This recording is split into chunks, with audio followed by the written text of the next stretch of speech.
자, 이번 시간에는 우주론에 대해서 공부해 보도록 하겠습니다.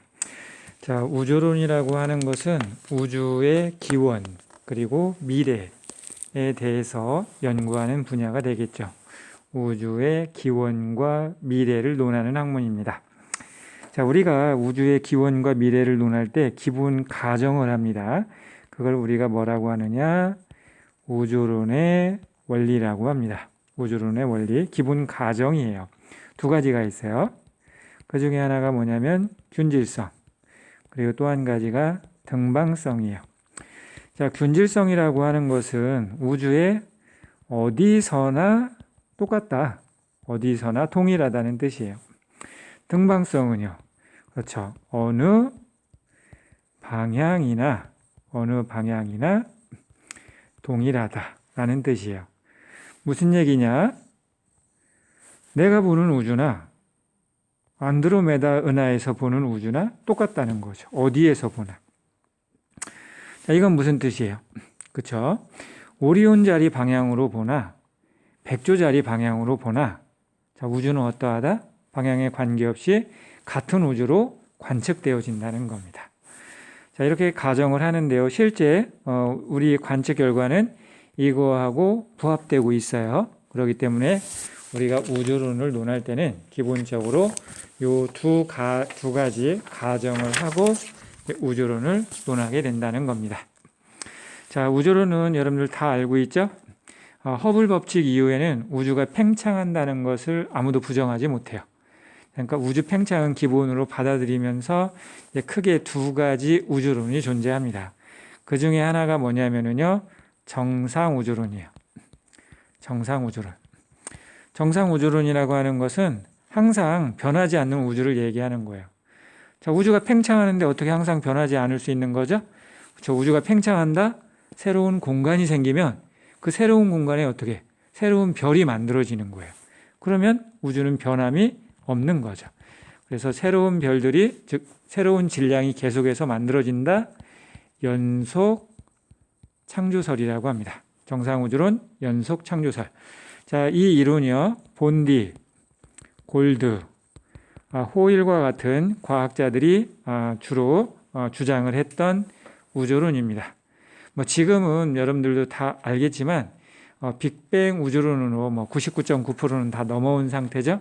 큰 의미는 없어요. 자, 여하튼 정상우주론은 뭐라고요? 자, 이렇게 우주가 있었어요. 자, 근데 우주가 팽창한다 이거죠. 우주 팽창을 정상우주론에서도 인정을 하는 거예요. 허블 법칙이 성립하는 한 우주 팽창을 부정할 수는 없는 사실이에요. 자, 이렇게 우주가 커지죠? 그럼 커진 만큼 어떻게 된다고요? 새로운 별들이 만들어진다는 거죠. 그 결과 요만큼의 우주를 취해 봤을 때 그 안에 들어있는 은하의 개수는 어떤 거예요? 똑같은 거예요. 그러니까 우리 우주는 변해요, 안 변해요? 안 변하는 거죠. 자, 그래서 이와 같은 정상 우주론에서는 우주가 팽창함에 따라서 새로운 은하가 만들어진다, 즉 질량이 증가하는 거죠. 반면에 새로운 공간에 새로운 질량이 만들어졌으니까 밀도는 일정한 거예요. 온도도 일정하고요. 무엇도요? 우주의 밝기도 모두 일정하다. 불변이다. 라고 하는 사실입니다. 자, 반면에 우리가 지금 현재 정설로 받아들여지고 있는 게 뭐예요? 대폭발 우주론이죠? 대폭발 우주론 또는 뭐라고 합니까? 빅뱅 이론, 빅뱅 우주론이라고 하는 거죠. 자, 빅뱅 우주론에서는요, 우주가 어떠했다? 그 초고온, 초고밀도, 그것을 우리가 뭐라고 하냐면 원시원자라고 하는 표현을 썼었어요, 예전에. 요즘에는 거의 언급을 안 합니다. 옐름 원시원자. 이게 뭐라고요? 초고온, 초고밀도예요. 얘가 어떻게 했다고요? 얘가 이런 상태에서 대폭발을 통해서 우주가 어떻게 됐다?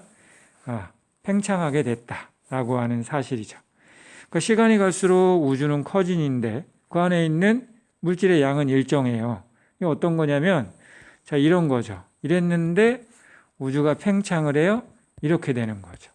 즉, 대폭발 우주론에서는 질량은 일정한 거예요. 자, 그런데 새로운 공간이 만들어지니까 어떻게 되는 거예요? 밀도라든지 우주의 온도라든지 우주의 밝기는 어떻게 된다고요? 시간이 갈수록 감소한다 이거죠. 자, 그러면 이와 같은 우주론은 누가 주장을 했느냐? 가모, 엘퍼, 허먼과 같은 과학자들이 자, 이와 같은 대폭발 우주론을 주장을 했어요. 뭐 대표적인 과학자가 가모입니다. 가모. 대개 책에 가모로 나와 있을 거예요. 자, 아무튼 대폭발 우주론에서는요. 자, 질량은 일정하고 시간이 갈수록 온도, 밀도, 밝기는 감소한다 라고 하는 거죠. 근데 어차피 이제 연속 장소는 끝났으니까 저 정도만 알면 되는 거고요. 우리가 뭐는 그렇죠? 대폭발 우주론, 즉 빅뱅 우주론은 조금 더 자세하게 살펴봐야 되겠죠. 자, 이제부터 대폭발 우주론 한번 정리해 보도록 하겠습니다. 자, 대폭발 우주론에 의하면 초고온, 초고밀도, 원시 원자는 뭐냐면, 자, 우리는 지금 자연계에 힘이 존재하고 있고요, 물질이 존재하고 있고요, 에너지가 존재합니다. 근데 초고온, 초고밀도의 원시 원자는요, 이 힘, 물질, 에너지가 어떻게 되어 있는 거예요? 혼재되어 있는 거예요. 혼재되어 있어. 그래서 이게 무슨 상태인지 우리가 알 수 있어요, 없어요? 없어요. 미지의 상태였던 거죠. 이렇게 힘, 물질, 에너지가 혼재되어 있는 미지의 상태에서 뭐가 일어났던 거예요? 저 대폭발이 난 거죠. 대폭발 이후에 혼재되어 있던 것 중에서 뭐가 가장 먼저? 저 중력이 가장 먼저 분리가 돼요. 그 다음에 뭐가 분리가 되냐면 강력이 분리가 됩니다. 자, 우주에 존재하는 힘은 중력, 강력, 양력, 또 뭐가 있었죠? 전자기력. 그렇게 있었죠? 네, 분리되는 순서예요. 대폭발 이후에 중력이 가장 먼저 분리되고 그 다음에 강력이 분리되었다. 그런 다음에 뭐가 있었냐면요. 우주에서 인플레이션이 있었다. 인플레이션이 뭔지 알죠? 급팽창이에요. 우주에 급격한 팽창이 있었다. 대략 10의 마이너스 2승초 동안에 우주의 크기가요. 반지름이 10의 43승배 급팽창했다라고 하는 거죠. 이 인플레이션의 에너지는 뭘로 설명을 하냐면 중력과 강력이 분리되면서 막대한 에너지가 방출됐고 그 에너지로 인해서 인플레이션이 일어났다라고 주장을 합니다. 근데 이 인플레이션은요. 사실 처음 가모 엘퍼가 주장했던 빅뱅 우주론에서는 없던 얘기입니다. 그러니까 이건 사실 이따 다시 얘기할 거예요. 아무튼 대폭발이 있었고 중력이 분리됐고 강력이 분리됐고 그 다음에 뭐가 만들어지냐면 기본 입자가 형성됩니다. 기본 입자. 자, 여러분들 기본 입자가 뭔지는 알죠? 그렇죠. 쿼크죠. 쿼크. 그 다음에 렙톤이죠. 자, 쿼크는 업 쿼크, 다운 쿼크, 탑, 바텀, 참, 스트레인지 그런 게 있죠. 근데 우리는 업 쿼크, 다운 쿼크 두 가지만 알아두면 되겠어요. 업 쿼크는 플러스 3분의 2의 전하, 다운 쿼크는 마이너스 3분의 1의 전하를 가지고 있죠. 렙톤에는 뭐가 있어요? 전자, 뮤온, 타우온 그리고 각각의 중성미자가 있는데 그냥 전자만 알아두면 될 것 같아요. 자, 이제 또 시간이 흐르면요, 이제 또 뭐가 되는 거예요? 나머지 힘, 중력과 강력이 분리되어 있으니까 전자기력과 양력이 분리돼요. 그거 중요하지 않고요. 그 다음 단계에서 이제 뭐가 만들어진다고요? 양성자와 중성자가 만들어집니다. 이게 대략 만들어지는 시기가 10의 마이너스 4승초예요. 빅뱅 후에 10의 마이너스 4승이니까 얼마예요? 10만 분의 1초가 되겠네요. 자, 양성자는 어떻게 만들어지고요?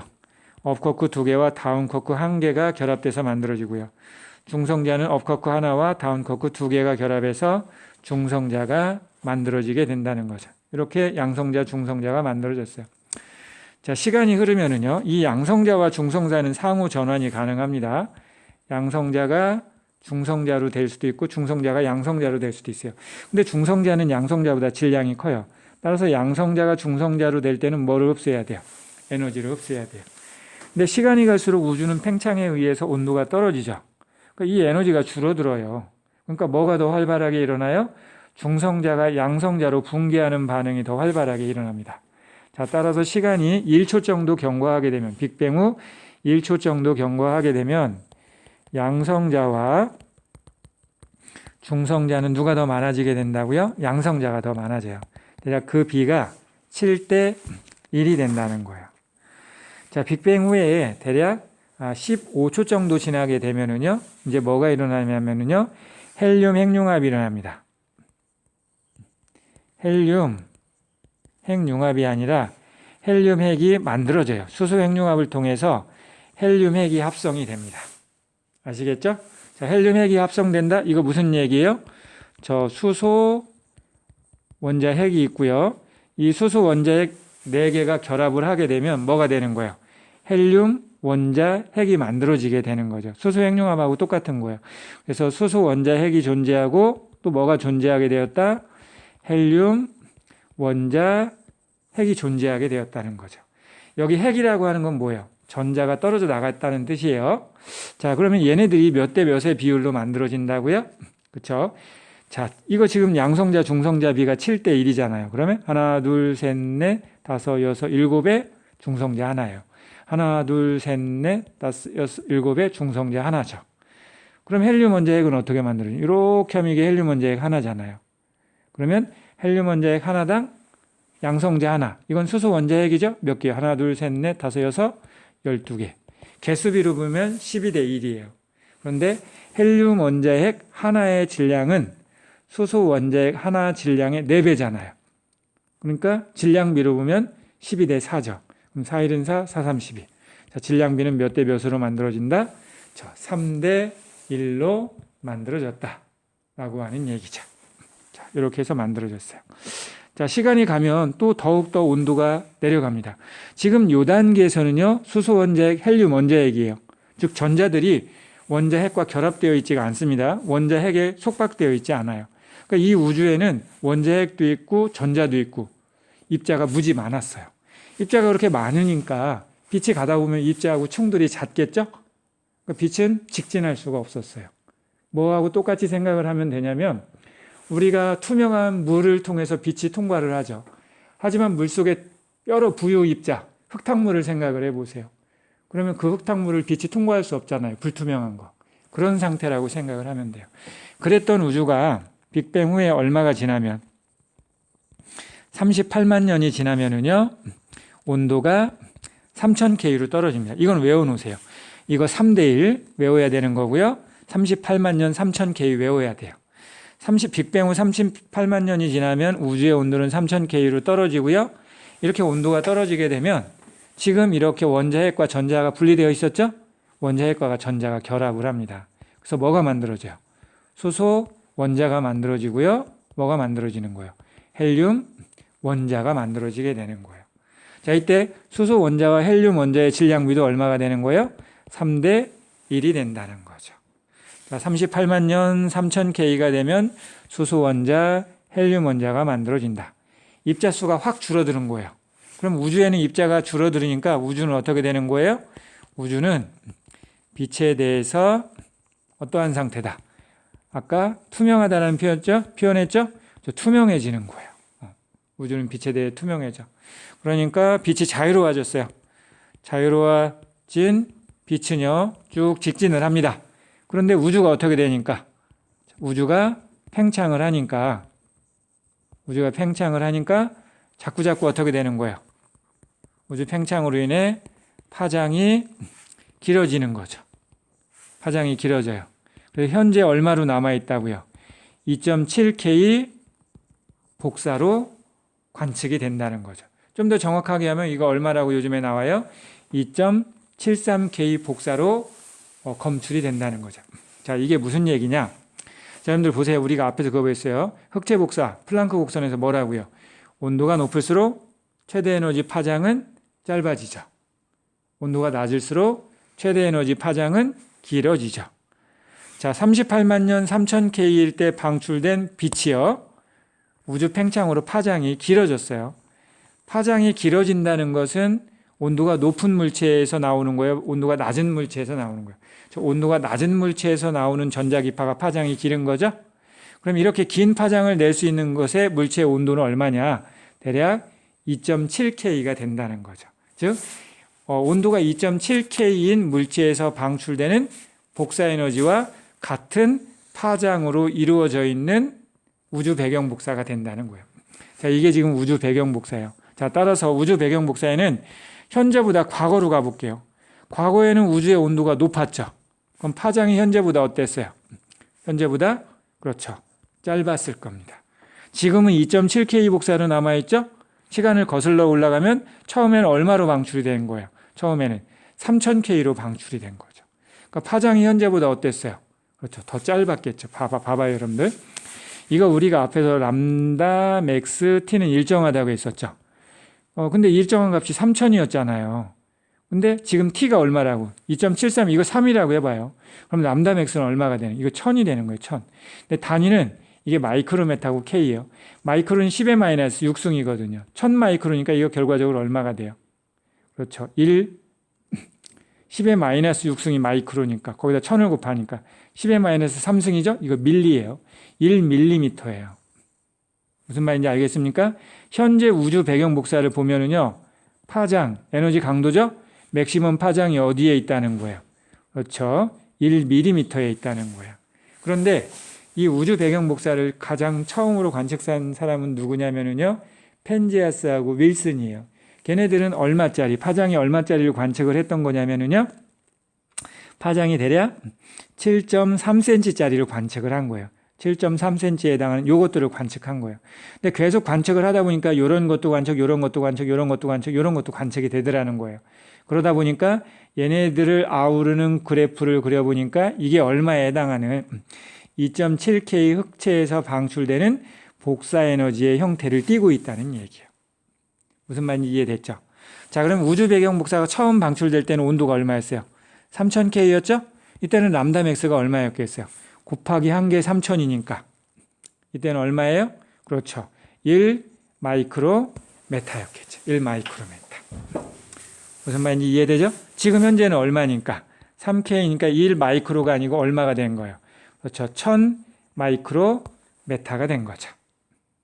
의미 이해됐습니까? 자, 그럼 미래로 가볼게요. 미래는요, 온도가 어떻게 되겠어요? 2.7K보다도 더 낮아질 거예요. 그럼 파장은 어떻게 되는 거야?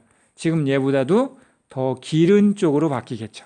파장은 더 길어지게 될 것이다 라고 하는 얘기죠. 이거 시험 문제 자주 물어봅니다.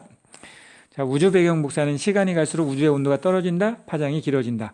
그럼 과거로 돌리면 온도가 높았겠지? 파장은 더 짧았을 것이다 라고 하는 해석을 할 줄 알아야 됩니다. 자, 그래서 이와 같은 우주 배경 복사가 일단은 대폭발 우주론을 정설로 만들어주는, 대폭발 우주론을 지지해주는 가장 강력한 증거예요. 처음에는 뭘로 관측을 했다고요? 펜지아스하고 윌슨이 지상 망원경으로 관측을 했어요. 지상 안테나로. 자, 그런 거였고요. 이 우주 배경 복사를 좀 더 정확하게 관측을 하기 위해서 우리가 전파 영역을 관측할 수 있는 인공위성을 띄워요. 그게 바로 뭐냐면 코비 위성, 그 다음에 WMAP 위성, 그 다음 또 플랑크 위성 등을 띄웁니다. 얘네들이 다 뭐예요? 인공위성이에요. 근데 전파 영역을 관측하는 인공위성이니까 그냥 뭐라고 생각하면 돼요? 전파 망원경이라고 생각을 하면 돼요. 이것들을 통해서 우주 배경 복사를 관측을 한 거죠. 그랬더니 우주 배경 복사가 얼마에 해당하는? 대략 2.73K에 해당하는 흑체 복사하고 동일하다라고 하는 것이 밝혀졌고요. 좀 더 자세하게 관측을 해보니까 어떠하더라? 우주 배경 복사는 거의 2.73K에 해당하는 흑체 복사와 유사한데 이게 동네마다 조금씩 미세한 차이가 있더라. 얼마만큼의 차이가 있더라?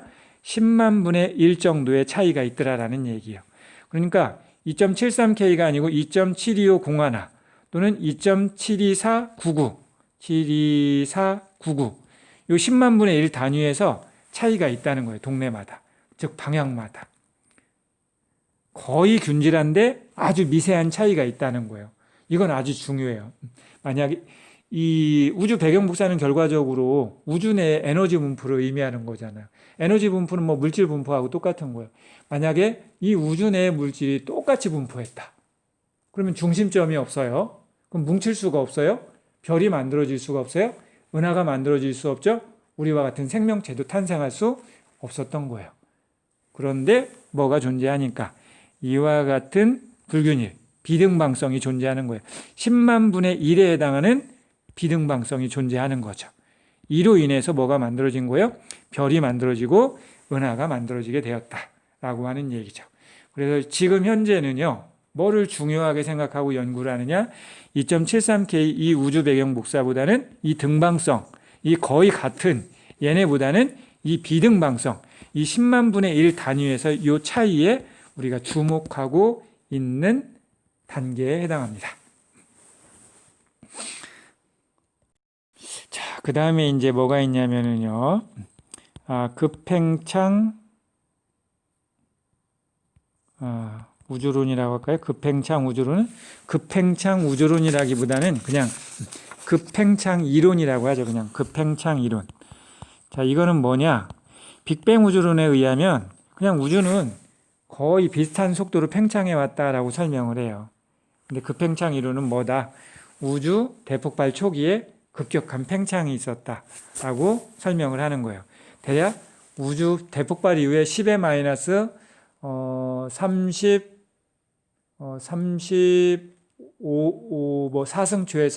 10의 마이너스 32승초, 약 10의 마이너스 2승초 정도 되는 그런 찰나죠.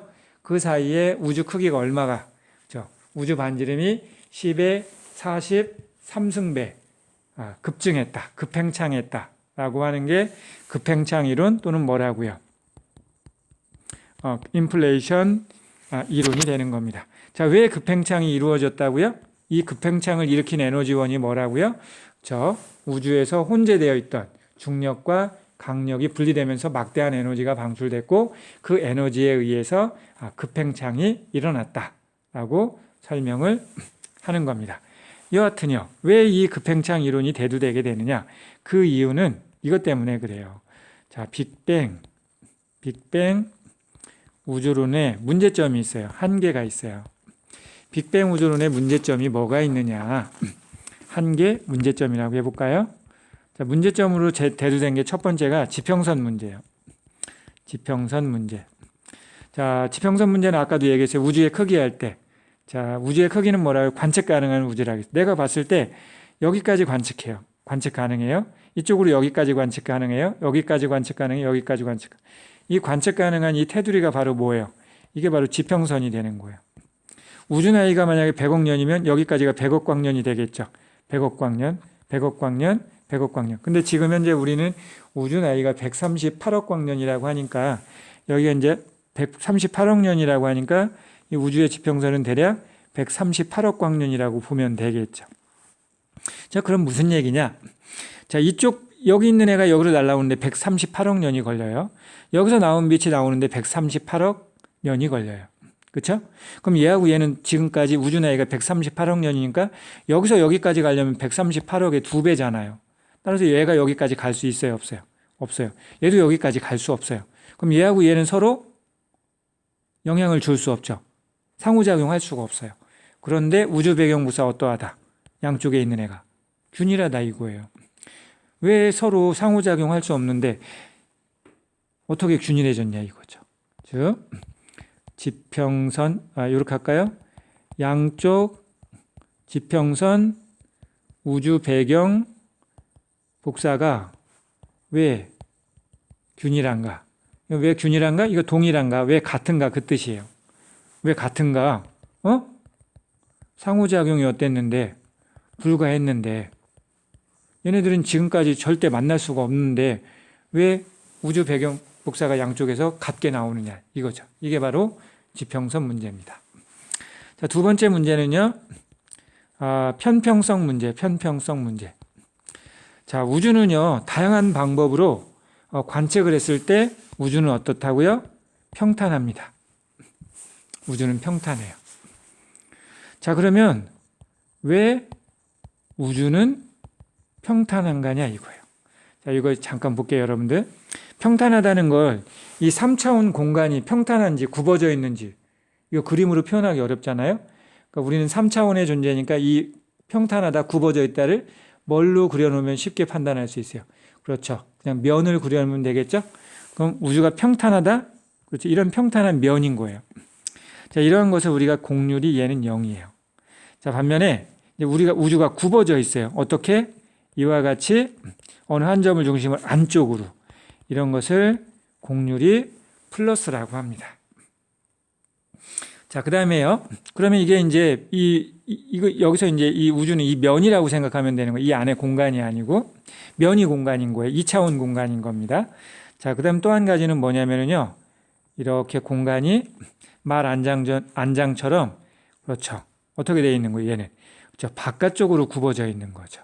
이런 것은 곡률이 뭐가 되는 거예요? 마이너스가 되는 겁니다. 자, 이때 자, 우주의 이 곡률이 0이잖아요. 그럼 얘는 어떻게 된다고요? 이건 평탄해지는 거예요. 자, 그런데 우리가 다양한 방식으로 이 우주를 관측을 해봤더니 어떠하다? 평탄하다는 거예요. 곡률이 0이라는 거죠. 자, 그런데요. 자, 이 우주의 곡률은 이 우주가 갖고 있는 중력과 빅뱅 시에 방출된 에너지에 의해서 결정이 되거든요. 어떻게 되면? 그렇죠? 이 중력에 의한 에너지와 그 다음에 대폭발에 의한 에너지가 정확히 같을 때 곡률은 0이 되고요. 우주는 평탄해집니다. 자, 만약에 이게 그치 이 빅뱅 시에 방출된 에너지보다 중력이 더 커요. 그럼 중력에 의해서 우주는 어떻게 돼요? 이렇게 안쪽으로 굽어져 있는 형태, 곡률이 플러스가 되는 우주가 될 거예요. 반면에 뭐가 더 작으면 중력이 더 작아 대폭발 시에 방출된 에너지가 더 커요. 그러면 그 에너지에 의해서 중력을 극복하고 바깥쪽으로 휘어진 이러한 음의 곡률을 갖는 우주가 될 겁니다. 자, 그러니까 무슨 얘기예요? 우주가 평탄하게 될 확률은 여러 가지 우리 우주가 갖는 여러 가지 값들 중에서 어떤 특정한 값을 가질 때에만 곡률이 0이 될 수 있는 거예요. 그럼 확률이 얼마라고 되는 거예요? 곡률이 0일 확률, 즉 평탄해질 확률은 거의 제로인 거예요. 그런데 어떻게 우리 우주는 평탄해졌느냐 이거죠. 왜 평탄하냐? 확률적으로 거의 제로에 가까운데 그런 문제가 있어요. 또 세 번째는 뭐냐면은요. 자기 홀극 문제, 자기 홀극 문제. 자, 여러분들 지금 현재 N극과 S극은 어때요? 절대 분리가 안 돼요. 이 NS가 붙어 있는데 쪼개면 다시 얘가 어떻게 돼요? NS가 되고 얘도 SN이 된단 말이에요. 근데 뭐가? 저 우주 초기에는요, 대폭발 초기에는 저 N극, S극, 홀극이 무수히 많이 만들어졌다는 거예요. 우주 초기, 자기 홀극 무수히 생성됐어요.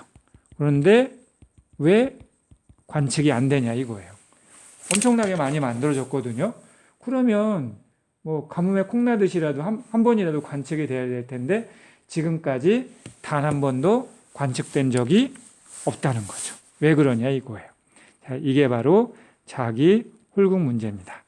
자, 지금 얘기했듯이 빅뱅 우주로는 세 가지 문제점을 안고 있어요. 지평선 문제. 즉 관측자가 봤을 때 양쪽 지평선은 서로 상호작용할 기회가 없었는데 왜 우주 배경 복사나 물질의 분포가 균일한가? 자, 그 다음에 우주는요 곡률을 가지고 있다. 자, 만약에 우주가 곡률이 없어요. 평탄합니다. 평탄하려면 우주의 밀도값은 특정한 값을 가져야 돼요. 그 특정한 값이 뭐냐면은 우주 팽창의 에너지와 우주의 중력이 같아지는 밀도예요. 그걸 이제 다시 다음 시간에 설명하겠지만 임계 밀도라고 하는데요. 우주가 임계 밀도를 가졌을 때에만 곡률이 0이 되고 평탄해지거든요. 근데 걔는 확률적으로 0에 가깝다는 거죠. 근데 우주를 관측해 봤더니 우주는 완벽하게 평탄하다는 거예요. 왜 그러냐 이거죠. 확률이 그렇게 희박한데. 자, 그럼 또 한 가지 우주 초기에 대폭발 초기에 이 우주는 수많은 자기 홀곡을 만들어냈어요. 그러면 지금 현재 하나라도 관측이 돼야 될 텐데 왜 하나도 관측이 되지 않느냐. 이것이 문제로 제기가 된 겁니다. 자, 이러한 문제를 해결해 주기 위해서 나온 게 바로 뭐라고 생각하면 돼요? 급팽창 이론, 인플레이션 이론이라고 생각을 하면 됩니다. 이건 다음 시간에 하도록 하겠습니다. 오늘은 여기까지 합니다.